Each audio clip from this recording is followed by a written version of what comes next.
ഒരുപാട് ഇൻസ്റ്റൻസിൽ അദ്ദേഹം ഇതുപോലെ നമ്മൾ പറയുന്ന സാധനത്തിനെ അതിനപ്പുറത്തോട്ട് കൊണ്ടുപോയി നമ്മളെ ഞെട്ടിപ്പിക്കുന്നുണ്ട്. അത് ഈ റൂമൊക്കെ എടുക്കുന്ന ചുമ്മാ സംസാരിച്ചിരിക്കാനല്ല എന്നൊക്കെ എനിക്കറിയാം.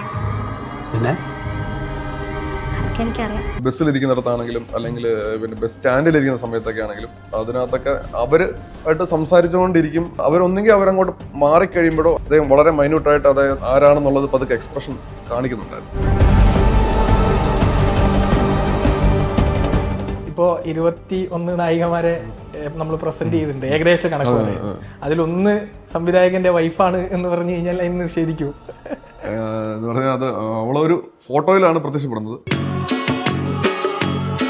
ഒരു സ്ത്രീയുടെ ശബ്ദത്തിൽ പാടി കേൾക്കണം, എന്നാലും നമുക്ക് അതിന്റെ അങ്ങനെയാണ് മുജീബിന്റെ പ്രോഗ്രാമർ പിന്നെ നെവിൻ പിന്നെ അമ്മയെ കൊണ്ട് ചുമ്മാ ആ ഡമ്മി അതൊരു ഗ്രാമാറ്റിക്കലി കറക്റ്റ് ഒന്നും അല്ലാത്ത ചുമ്മാ കുറച്ച് തമിഴ് വേഴ്സ് വെച്ചിട്ടുള്ള ഒരു ലിറിക്സ് ആയിരുന്നു.